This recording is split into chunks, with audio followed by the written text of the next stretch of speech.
Antes de começar o vídeo, deixa o like maroto, se inscreve, compartilha, ativa o sininho. Vamos lá. E aí pessoal, tudo bem? Espero que tenham gostado da abertura. Nossa vinheta aí ficou um pouco longa, mas eu acho que ficou legal. O vídeo de hoje é sobre um assunto que eu entendo ser a base para você entender essa questão de religião e Jesus Cristo, entender onde é que está o erro, entender as contradições que eu tanto falo sobre Paulo e você não ficar aí desnorteado, porque tem muita gente que sai da igreja com a afirmativa de que toda a lei já se foi, então, por exemplo, então não preciso pagar dízimo, então todas as ofensas que o pessoal me fazem aí, tá tudo, eu tô tudo certo, eu posso fazer tudo porque tudo me é lícito, mas nem tudo me convém, eu vivo a graça, eu já estou salvo, não posso perder a salvação. Mas e aí, será que é isso mesmo? Vamos descobrir agora. Abra sua Bíblia lá em 1 Coríntios, capítulo 6, versículo 12. Lá diz assim, ó: todas as coisas me são lícitas, mas nem todas convêm. Todas as coisas me são lícitas, mas eu não me deixarei dominar por nenhuma delas. Enfim, essa parte o pessoal gosta muito porque diz que todas as coisas me são lícitas, então não há nenhuma ilegalidade. Você pode fazer tudo. Você pode adulterar, pode idolatrar, pode matar alguém, está tudo certo. Não existe mais pecado, o pecado acabou, está tudo lindo e maravilhoso, então eu posso fazer o que quiser. Mas nem tudo me convém, porque eu sei que se eu matar uma pessoa eu vou preso. Aí o pessoal usa essa passagem para dizer que a lei não existe mais. Se não existe lei, tudo me é lícito, entendeu? Passagem muito linda para o povo aí, eu não concordo com ela, a maioria de vocês já sabem disso, a gente vai entender o porquê agora. Antes de eu ler as outras passagens, que são muitas, eu vou logo explicar para quem não é de dentro de alguma religião como é que o pessoal acredita. A doutrina da maioria das religiões diz o seguinte, que quando Jesus foi crucificado, ele rasgou o véu, só que esse véu é o seguinte: antes havia a lei condenava todo mundo, e aí como essa lei era muito dura, Jesus teve que vir ser sacrificado, para que aí depois desse sacrifício não vigorasse mais a lei. Agora sim a graça, todo mundo é salvo, que todo mundo através da fé levanta a mãozinha e diz: eu acredito em Jesus, e pronto, está salvo porque não existe pecado, basta crer em Jesus e acabou essa história. É isso que o pessoal acredita, e aí sempre que você vai ler Antigo Testamento lá, você vai ler os 10 mandamentos, você diz assim: não matarás. Ele olha, isso aí é do Antigo Testamento, isso aí não vale mais pra gente, é só pro povo de Israel, não sei o que mais lá, essas coisas aí. Enfim, para vocês terem ideia como isso é grave, quando você vai ler para essas pessoas até as palavras de Jesus, o pessoal diz assim, ó: esse Jesus é o da lei, ele estava sob a lei. Essas palavras não têm validade, é só para os judeus, para a gente não existe isso aí não. Para a gente é o Jesus ressurrecto, é o Jesus ressurreto de Paulo lá. Enfim, e aí fica nessa briga aí, Antigo e Novo Testamento, sendo que na verdade não foi isso, tá bom? Mas a gente vai avaliar aqui por que essa questão de que lei já passou, tá tudo errado, tá bom? Vamos para a segunda passagem, lá em 1 João capítulo 3, versículo 4 ao 6. Diz assim, ó: todo aquele que pratica o pecado também transgride a lei, porque o pecado é a transgressão da lei. Sabeis também que ele se manifestou para tirar os pecados, e nele não existe pecado. Todo aquele que permanece nele não vive pecando. Todo aquele que vive pecando não o viu nem o conheceu. Então, enfim, é uma passagem bem rígida, assim, dizendo para a gente procurar a perfeição, mas a parte principal é onde diz que todo mundo que pratica pecado está transgredindo a lei, porque pecado é a transgressão da lei. Então, entenda, toda vez que alguém peca, está transgredindo a lei. Se não tem lei, não existe pecado, certo? Por que eu estou citando isso? Por você ter esse parâmetro. Se a lei já passou, então ninguém peca mais. E eu, assim como você, enxergamos que muita gente mata, muita gente estupra, ainda existe o pecado.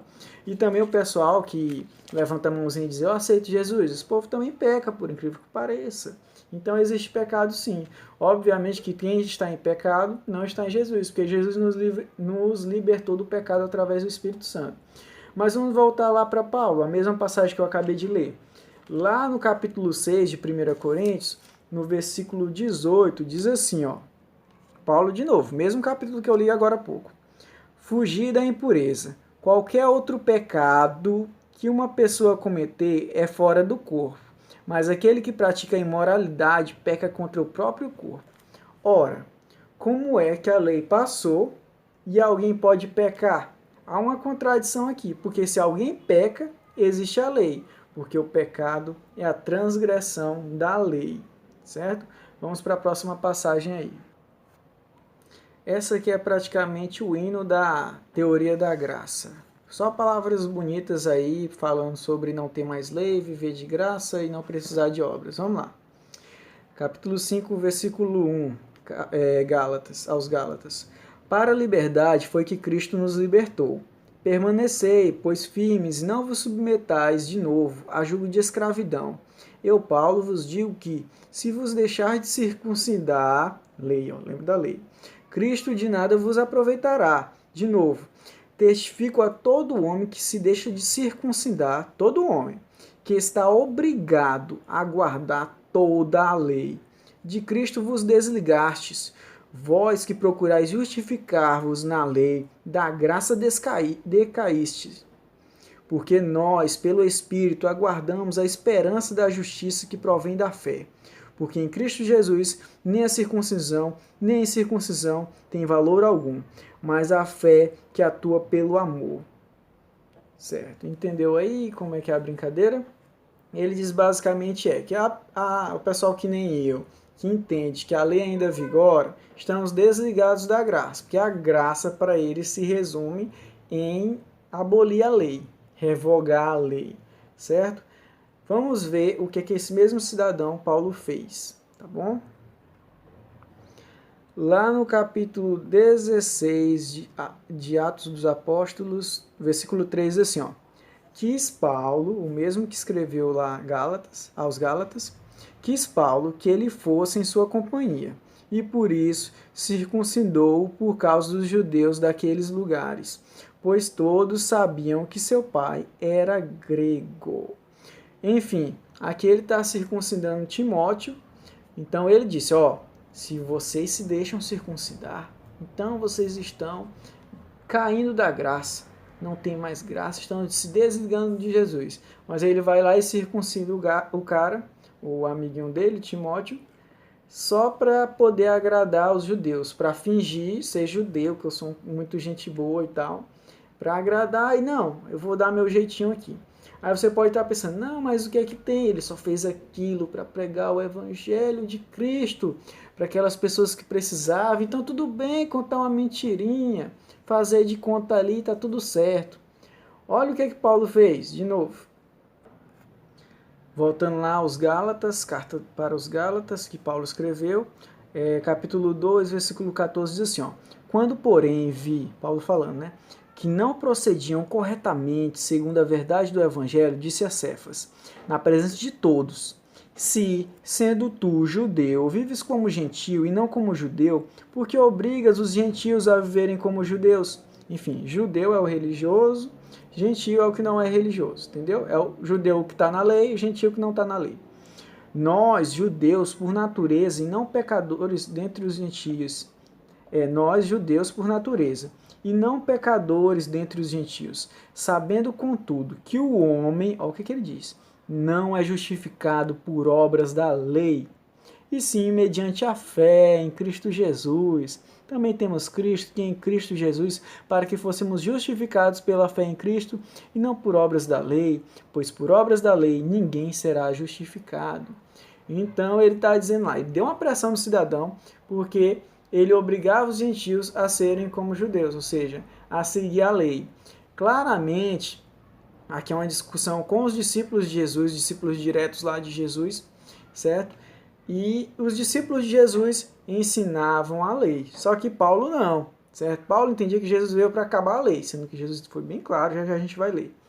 E aí ele é hipócrita, porque ele circuncidou Timóteo, e aí para querer se aparecer na frente de todo mundo, ele foi lá dizer e contra lá esse negócio de mandar gentio agir como judeu e tudo mais, ficar fingindo aí. Enfim, é o cidadão da falsa moralidade aí. Mas vamos continuar as análises. Lá em Jeremias 4, capítulo 4, versículo 4, diz o seguinte, circuncidai-vos para o Senhor, circuncidai o vosso coração, ó homens de Judá e moradores de Jerusalém, para que o meu furor não saia como fogo e arda, e não haja quem o apague, por causa da malícia das vossas obras. Enfim, já no Antigo Testamento, porque aqui é Jeremias, Antigo Testamento, Deus já deixava bem claro que a circuncisão que ele queria era de coração. Então essa história de dizer que a circuncisão só virou de coração depois que Jesus veio é lorota, já era antes. Por que Jesus pediu lá para o povo, lá Abraão, para o pessoal fazer a circuncisão? Primeiro que é uma tática de guerra, você marca o seu povo, né, para saber quem é quem, para não entrar um espião dentro do seu povo. Deus é esperto, obviamente. E outra coisa, a circuncisão, embora muita gente ache que é tipo cortar mesmo assim, pá, e arrancar um pedaço, não, só é um cortezinho na ponta para abrir o órgão genital masculino. Ele tem várias coisas benéficas e Deus sabia disso. Deus sabia disso. Se você colocar no Google agora, circuncisão, Drauzio Valera, sei lá, Varela. Ele tem um estudo falando que a circuncisão é a cura para a AIDS na África, ou a solução para a AIDS na África. Porque a circuncisão, como ela abre, ela impede que fique sujeira dentro do órgão genital masculino. Então evita as DSTs. Então a circuncisão é boa. Eu mesmo sou circuncidado e não, tipo assim, não tem nada negativo. Pelo contrário, eu acho ótimo, que eu nunca tive problemas nenhum em relação à sexualidade aí. Enfim, vamos continuar a leitura da Bíblia. Na carta aos Efésios, capítulo 2, versículo 14, diz assim, ele falando de Jesus, né? Paulo escreveu essa carta também.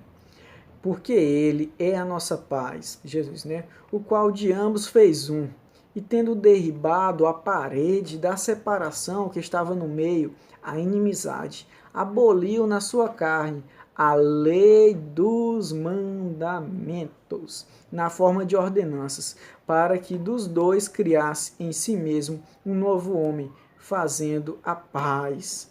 Enfim, Jesus realmente veio derrubar uma parede, mas é a parede da religião que inventou um monte de preceitos humanos, aí, como por exemplo, não poder comer sem lavar as mãos, não poder acender fogo dia de sábado, e até algumas permissões que a religião deu, que não eram da vontade de Deus, não era da vontade de Deus, como por exemplo o divórcio, que a religião permitiu, só que Deus não gostava. Inclusive está lá em Malaquias, ele já fala que Deus detesta o divórcio, ainda no Antigo Testamento, mostrando que Deus sempre teve um parecer, sempre, Deus é único, Deus não muda, sempre teve um parecer negativo em relação ao divórcio. Jesus veio ratificar isso aí, só que o povo criava esses preceitos humanos para deixar mais tranquilo, mais levezinho a lei, e aí deixava o pessoal se divorciar. Vamos para a próxima passagem. Então você percebeu aqui que Paulo falou que a lei ela é ruim, né? Que ela causava inimizade. Obviamente que a gente sabe que de fato a religião ela causa inimizades. Ela cria um povo que se acha salvo, lindo, maravilhoso lá, e que todo mundo está do lado de fora, está todo mundo condenado. Obviamente que quem está querendo seguir o caminho certo vai ter esse pensamento. O problema é o julgamento e as coisas que você dificulta os outros a fazerem, colocando fardos desnecessários. Por exemplo, tem igreja que não permite que você deixe a barba grande, do jeito que eu estou deixando aqui. Tem igreja que não permite que você doe sangue ou que receba sangue, aí você acaba morrendo. Tem igreja, enfim, tem tanta coisa aí que não permite ouvir música mundana, que mulher não pode usar maquiagem, que mulher não pode usar calça. Enfim, é tanto preceito humano. Eles dizem que não tem lei, mas eles criam várias regras aí, né? Enfim, a religião ela cria muitas regras. Realmente essas regras criam julgamentos desnecessários e faz com que Deus seja um carrasco colocando um monte de lei e preceito sem lógica. Por isso tem muito ateu, porque eles olham para esses preceitos humanos e pensam que é Deus que está colocando, porque a igreja diz isso, e aí o cidadão vira ateu com raiva de Deus.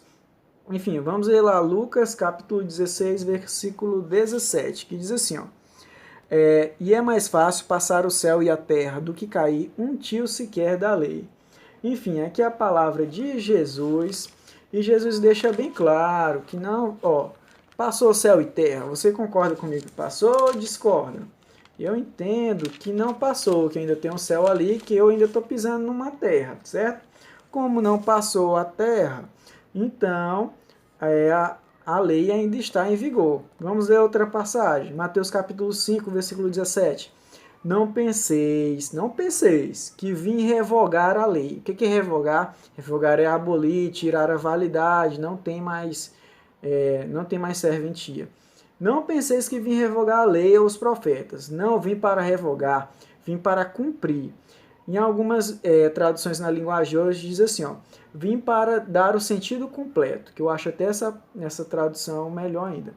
Aí ele continua, porque em verdade vos digo, até que o céu e a terra passem de novo. Nenhum i ou um tio jamais passará da lei, até que tudo se cumpra. Aquele, pois, que violar um destes mandamentos, e aí Paulo lá diz que mandamentos e ordenanças é inimizade, né? Mas aqui, ó, aquele que violar um destes mandamentos, posto que um dos menores, e assim ensinar aos homens, será considerado mínimo no reino dos céus.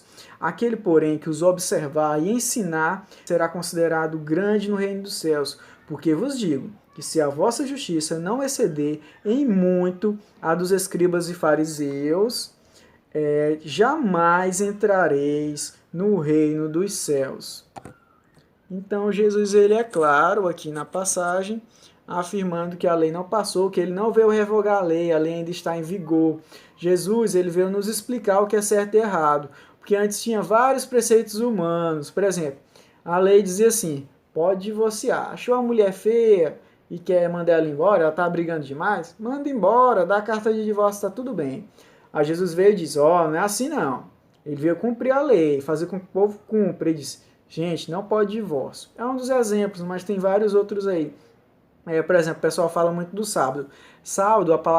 O sábado, a palavra original é Shabá. Eu acho que Shabá, que significa descanso. Então, o sábado é apenas um dia de descanso. Deus disse para separar o descanso, separar um dia de descanso para você não trabalhar. Por que é isso? Porque se Deus não tivesse dito isso, nossos patrões hoje em dia iriam escravizar a gente, você sabe disso.